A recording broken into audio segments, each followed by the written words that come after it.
Hello, दिस विशाल नागपुरे. तर आज आपण एक महत्त्वाच्या मुद्द्यावर बोलणार आहोत. तो मुद्दा आहे आचारसंहिता. तर आपण बघत आहे की लवकरच पुढच्या वीकमध्ये, जसं आपण बघत आहे काही सोर्सेस असतील किंवा सर्वांना माहिती झालेलं आहे जवळपास, की पुढच्या वीकमध्ये 5 तारीख 7 तारीख जे पण तारीख असेल त्या तारखेपर्यंत आपल्या महाराष्ट्रामध्ये किंवा संपूर्ण देशामध्ये आचारसंहिता लागणार आहे लोकसभा इलेक्शनची. तर आपण बघूया की तो परिणाम आपल्यावर का होणार आहे, एक शिक्षक म्हणून, एक विद्यार्थी म्हणून, आणि ज्यांचे एक्झाम झालेले आहे त्यांच्यावर कोणता परिणाम पडणार ते आपण बघूया. तर थोडंसं मी स्लाईड आपण थोडंसं वाचून घ्यायच्यामध्ये यात मी सांगितलेलं आहे डायरेक्ट की आचारसंहितेचा प्रभाव, आता प्रभाव तो निगेटिव्ह आहे पॉझिटिव्ह आहे. तर जनरली आपल्याकडे निगेटिव्ह आहे खूप जास्त प्रमाणामध्ये. तर बघू काय आहे, तर जॉईनिंग जे आहे लवकरात लवकर देण्यात यावे. म्हणजे होत असं आहे की खूप साऱ्या ठिकाणी एक्झाम झालेले आहे, रिझल्ट लागलेले आहे, पण अजूनसुद्धा जॉईनिंग दिली नाही. त्याचे एक्झाम्पल आहे तलाठी किंवा आता समोर जे पण एक्झाम, आरोग्य विभाग असेल, WRD असेल, PWD असेल, फॉरेस्टच्या ज्या पण सर्व गोष्टी चालू आहेत, तर या सर्वांना लवकरात लवकर जॉईनिंग देण्यात यावी. अदरवाईज असं म्हणू शकते की त्यांची जॉईनिंग जी आहे डायरेक्ट जूनपर्यंत 100% जाईल. म्हणजे 2 महिने काहीच होणार नाही. जनरली बघा, आता खूप जण म्हणतात की मग आचारसंहितेत काय होते काय होत नाही. तर जनरली असं आहे की संपूर्ण प्रशासन जे आहे ते लोकसभेच्या याला जनरली लागून राहते. या कारण मला वाटत नाही की तोपर्यंत तुम्हाला मग जॉईनिंग मिळेल जूनपर्यंत. म्हणून जे पण विद्यार्थी असतील त्यांचे रिझल्ट लागले असतील हे लवकरात लवकर, जो डिपार्टमेंट आहे GAD डिपार्टमेंट आपलं मुंबईचं, त्या ठिकाणी पाठपुरावा करावा लवकरात लवकर. किंवा आपले जे पण आमदार किंवा खासदार आहेत त्यांना सांगून अधिकाऱ्यांना फोन करायला सांगा की बाबा लवकरात लवकर आमचे रिझल्ट लावण्यात यावे. ठीक आहे, कारण की बघा इश्यू असा आहे की जसं त्याचे रिझल्ट लागतील तर जे बाकी जे नवीन विद्यार्थी त्यांना फायदा होईल याचा. नेक्स्ट आहे सरकारला विनंती, सर्व निकाल लावण्यात यावे. आता हा झाला पहिला पॉईंट जॉईनिंगचा. आता जॉईनिंग ठीक आहे. आता निकाल संदर्भात असा आहे की अजूनपर्यंत खूप सारे निकाल पेंडिंग आहे. ॲन्सर की आलेले आहे, निकाल लागले नाही. त्याचे एक्झाम्पल आहे डिपार्टमेंट PSIची ॲन्सर की आलेली आहे, रिझल्ट लागलेला नाही आहे. त्यात काही कोर्ट मॅटर असेल पण ठीक आहे, तुम्ही रिझल्ट लावू शकता. सेकंड एक आहे की कंबाईनची रिझल्ट लागायची आहे, निकाल लावायचे आहे, ॲन्सर की यायची आहे, ग्रुप Cची ॲन्सर की यायची आहे, किंवा अशा विविध राज्यसेवाची रिझल्ट लागायचे आहे. तर अशा MPSCच्या खूप साऱ्या ज्या एक्झाम आहेत त्यांचे रिझल्ट लागायचे आहे ॲन्सर की आल्यावर सुद्धा. माझं असं म्हणणं आहे की हे सुद्धा रिझल्ट लावण्यात यावे. बघा, पहिला पॉईंट आहे रिझल्ट लावण्यात यावे. रिझल्ट लागले असेल तर जॉईनिंग देण्यात यावी. आणि हजारो जे विद्यार्थी आपले MPSC मधले आहे किंवा जे सरळ सेवा भरती करणारे आहे त्या सर्वांचा नुकसान याच्यामध्ये असतो. आता जसं बघतो आपण की या संदर्भात कोणी बोलायला तयार नाही आहे की बाबा याची एक्झाम, फॉर एक्झाम्पल आहे आरोग्य विभाग, त्याची एक्झाम झालेली आहे, रिस्पॉन्स शीट आली आहे, सर्व गोष्टी झालेल्या आहे, डॉक्युमेंट व्हेरिफिकेशन चालू आहे. त्यांना लवकरात लवकर 7 तारखेला जॉईनिंग भेटली तर ठीक. अदरवाईज त्या लोकांना सर्व गोष्टी झाल्यासुद्धा त्यांना 2 महिने थांबावं लागेल. त्याचं एक्झाम्पल तुम्हाला मी सांगतो. त्याच्यामध्ये काही गोष्टी जसं आपण बघितलं MPSC मध्ये सर्वात पहिले राज्यसेवा याचा रिझल्ट बाकी आहे. आपण बघतो त्यांनी सरळ सांगितलं आहे कालच की राज्यसेवेचं काहीतरी न्यायालयीन संदर्भात ते पेंडिंग आहे. ठीक आहे, तर आपण याचं सोडून देऊ. सेकंड आहे आपला कंबाईनची एक्झाम झाली आहे नोव्हेंबर-डिसेंबरमध्ये, त्याची अजूनपर्यंत सुद्धा रिझल्ट लागलेला नाही आहे. कंबाईन ग्रुप B जे आहे, ठीक आहे, ग्रुप C म्हणत नाही आम्ही, ग्रुप Cचा तर वेळ आहे त्याला. कंबाईन ग्रुप B जे आहे 2022 त्याची अजूनपर्यंत रिझल्ट लागायचा आहे, लक्षात ठेवायचं. त्यानंतर ग्रुप C,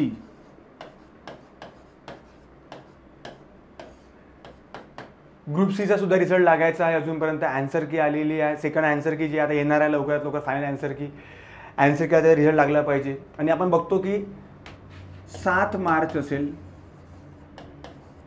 याच्या, म्हणजे हे डेडलाईन ठेवली पाहिजे मला तरी असं वाटते.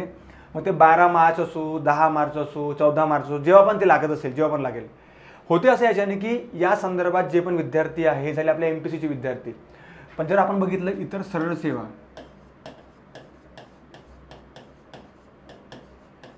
या सुद्धा विद्यार्थ्यांचा नुकसान आहे. ज्या पण सर्व एक्झाम ऑनलाईन झालेल्या आहे, या ऑनलाईनमध्ये बघतो आपण की WRD असेल, WCD असेल, जो पेपर फुटला, ठीक आहे, त्याच्या सोडून द्यावं ना. त्यानंतर तलाठी असेल, फॉरेस्ट गार्ड असेल, यांच्या सर्व गोष्टी झालेल्या आहेत. अनेक पेसाचे निकाल अडकून ठेवलेला आहे. तर मला असं वाटतं की जर समजायची अंमलबजावणी लवकरात लवकर झाली तर होईल का. बघा, जे पण नवीन विद्यार्थी आहे, म्हणजे हे सर्व ज्या एक्झाम देणारे जे पण आहे, जे न्यू स्टुडंट्स आहे, या सर्वांना चान्स मिळेल. अदरवाईज होईल का तुम्हाला सांगतो मी. जर या सर्वांचे जर रिझल्ट लागत नसेल तर हे विद्यार्थी पुन्हा बाकीचे एक्झाम देतील आणि यावेळेस नवीन विद्यार्थ्याला काही भेटणार नाही, लक्षात ठेवा. म्हणजे बघा, हा जो व्हिडिओ आहे हा दोघांसाठी इम्पॉर्टंट आहे. जे पण नवीन विद्यार्थी आणि जुने विद्यार्थी असे ज्यांचा अभ्यास झालेला आहे, अभ्यास झालेला असल्यामुळे त्यांना आता जॉईनिंगची वाट आहे, रिझल्टची वाट आहे. पण जर समजा याचे रिझल्ट लागले नाही तर कट ऑफ अजून हाय. मी मागे येऊन बोललो होतो की जर समजा तलाठीवाल्याला जॉईनिंग दिल्या तर सध्या असा तुम्हाला सांगतो, म्हणजे जसं मला खूप म्हणजे मॅक्झिमम मला वाटतं हजारो विद्यार्थी माझ्या कॉन्टॅक्टमध्ये आहे, तलाठीचे 2-2.5 विद्यार्थी. त्यांचे सरळ म्हणणं आहे की सर आम्ही 2-2, 3-3 ठिकाणी आमचं सिलेक्शन झालं आहे कमीत कमी, पण सर आम्ही ते सुद्धा जॉईन करू, हे सुद्धा जॉईन करू. रिझन काय की जर समजा तलाठीची पोस्ट थोडीफार चांगली आहे तर यांनी तलाठीची जॉईनिंग दिली पाहिजे. जर ती जॉईनिंग देत नसेल तर त्यांना ती सुद्धा जॉईन करायला लागेल, त्यांना हे सुद्धा जॉईन करता. कनिष्ठ लिपिक असेल ते पण जॉईन करताय, कारण की मजबुरी आहे ना. त्यांना अजूनपर्यंत शाश्वती नाही आहे की आम्हाला जॉईनिंग मिळणार आहे की नाही. आणि इम्पॉर्टंट असं आहे की जर समजा महाराष्ट्रामध्ये अशा पद्धतीने काहीतरी चालू असेल विद्यार्थ्यांसोबत, तर मला तरी असं वाटते की समोर जे आता मला वाटते की ॲड याची आहे कंबाईन ग्रुप बी ग्रुप सीची कंबाईन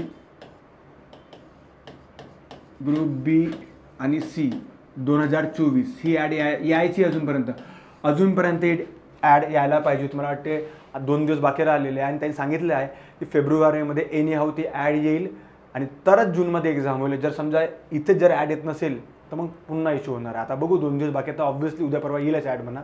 जर नाही आली तर इथे पण खूप जास्त प्रॉब्लेम जाईल. आणि या ठिकाणी तेच चालू आहे की अजूनपर्यंत जे जुने विद्यार्थी रिझल्ट आहे ते पेंडिंग ठेवलेले आहे. बघा काही न्यायालयीन प्रक्रिया ठीक आहे, न्यायालयीन जर सोडून दिल्या तर ज्या ठिकाणी जे आपण न्यायालयीन केसेस नसतील त्या ठिकाणी तुमचे जे रिझल्ट आहे लावले पाहिजे. आणि बघा या ठिकाणी मी तुम्हाला सांगतो की तलाठी संदर्भात आता जे विद्यार्थी खूप सारे आहेत, नागपूरपासून प्रत्येक जिल्ह्यामध्ये विद्यार्थी आहेत. त्यानंतर जसं बघतो आपण फॉरेस्ट गार्डचे, याच्या बाद आता फिजिकल सर्व्हिस झालेलं आहे. तर मला असं वाटतं की यांना लवकरात लवकर जॉईनिंग जर दिली तर होईल का याच्यामध्ये की शासनाला प्रशासन पण भेटून जाईल काम करायला. सोबत असं आहे की जे पण नवीन विद्यार्थी आहे ते नवीन विद्यार्थी यांची जागा घेतील. तर होईल काय की हेच विद्यार्थी मग पुन्हा तो फॉर्म भरून पुन्हा ती जागा खराब करणार आहे. म्हणून मला असं वाटते शासनाला एक विनंती आहे की शासनाने या संदर्भात लवकर इंटरफेअर करावं. आणि मला असं वाटते की जर समजा रिझल्ट लागले असेल तर कोणतंच कारण नाही त्यांना जॉईनिंग न द्यायचा. आणि आपण बघतो की जॉईनिंग न द्यायचं कारण कोणता ते सुद्धा कोणी सांगायला तयार नाही आहे.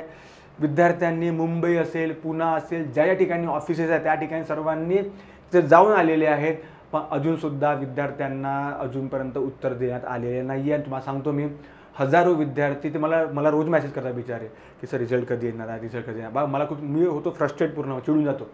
पण त्याचे इमोशन जेव्हा बघतो मी की नाही सर आमचे रिझल्ट नाही आहे ते, तर आपण मग शांत होतो की बाबा ठीक आहे, बघा काहीतरी आपण करू या संदर्भात. आणि मी तुम्हाला मागेही म्हटलं होतं की आता आपण खूप प्रयत्न केले, माझ्या मार्फत पण केला, तुम्ही पण खूप प्रयत्न केले आहे. मुंबईला असेल, पुण्याला जाऊन, अहमदनगरला जाऊन किंवा प्रत्येक ठिकाणी जे पण विद्यार्थी आहेत, WIDची असेल, WCDची असेल किंवा जे पण सर्व ज्यांना रिझल्ट्स आहेत, मला असं वाटते की आता जे आपले प्रतिनिधी आहेत, जे आपले आमदार वगैरे आहेत, त्या संदर्भात या सर्व गोष्टी करता येईल. अदरवाईज मला वाटत नाही की आपल्या पावरने हे ऐकणार आहे. जोपर्यंत आपण त्या लोकांना यांचे नंबर देऊन त्यांना सांगत नाही की तुमच्या यांना कॉल करा, सांगा यांना, तोपर्यंत मला वाटत नाही की कारण की कोणतंच रिझन नाही आहे कोणतं रिझल्ट थांबवण्यासाठी. हां, जर काही जर न्यायालयीन प्रोसेस चालू असेल ठीक आहे, पण जर काही चालूच नसेल तर मग मला वाटत नाही की बिना कामाच्या लोकांना थांबवून ठेवणं म्हणजे पूर्णपणे मूर्खपणा आहे. आणि असं होऊ शकतं की आता जसं तलाठीचा एक एक्झाम्पल आपण बघू. तलाठीमध्ये 2 ग्रुप आहेत, पेसा आणि नॉन पेसा संदर्भात. तर नॉन पेसा रिझल्ट लागला 23 जिल्ह्याचे, अजून पण पेसाचा रिझल्ट लागायचा 13 जिल्ह्याचा. आता याच्यामध्ये असं आहे की जे 13 जिल्हे आहेत त्या 13 जिल्ह्यामध्ये पेसाच्या जागा काहीतरी असं मूठभर आहेत, पण त्यासाठी पण त्यांनी निरबोध 2,000-2,500 जागा थांबवून ठेवलेल्या आहेत. ते पण चांगलं नाही आहे. आता आरोग्य विभाग आहे, त्याच्यात जसा रिझल्ट लागेल, जवळपास लागला आहे पूर्णपणे फायनल, त्याची जॉईनिंग आहे, त्या DV झालं पाहिजे लवकरात लवकर. म्हणजे होईल का की जो विद्यार्थी आहे तो ॲटलिस्ट मानसिक जो नैराश्यामध्ये आहे त्यात तर राहणार नाही. आणि आय होप की मला तरी असं वाटते की जर समजा विद्यार्थ्यांनी एकजूट राहून जर या संदर्भात जर लढा दिला तर मला वाटते की या संदर्भात तुमचे जॉईनिंग जे आहे लवकरात लवकर 5 मार्चच्या आधी किंवा जो पण तुमचं DV जे बाकी आहे या सर्व गोष्टी लवकरात लवकर होईल. त्यासाठी तुम्हाला एकत्र यावं लागेल. आणि एकत्र आल्यानंतर तुम्हाला जे पण आपले डिपार्टमेंट आहे, फॉरेस्ट असेल फॉरेस्ट डिपार्टमेंटचं असेल, आरोग्य तर आरोग्य विभाग असेल, ज्या प्रत्येक विभागाचे जे प्रमुख सचिव आहेत त्यांना विनंती करून, त्यांना विनवणी करून आपण त्यांना विचारू शकतो की ॲक्च्युली होणार काय आहे. तुम्ही आचारसंहितेत तुम्ही रिझल्ट लावू शकता का, तुम्ही आम्हाला हे सांगा, म्हणजे आम्ही कसं निश्चिंत राहतो. आता विद्यार्थ्यांमध्ये भीती हे आहे की आचारसंहितेमध्ये हे रिझल्ट लावू शकतात का, लावतील का, यांना तेवढं टाईम आहे का. जर त्यांना आताच जर एवढं खाली असलं तर लावू शकत नाही, तर इलेक्शनच्या काळामध्ये मला वाटत नाही की ते रिझल्ट कोणतेच लावतील आणि तो नियम पण काहीतरी असेल.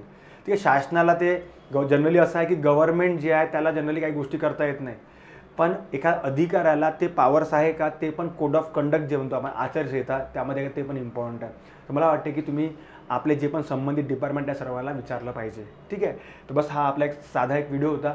मॅक्झिमम विद्यार्थ्यांना सांगा या संदर्भात तुमचे जे पण इश्यू असतील तुम्ही कमेंट करा. ठीक आहे, थँक्यू. जय हिंद, जय महाराष्ट्र.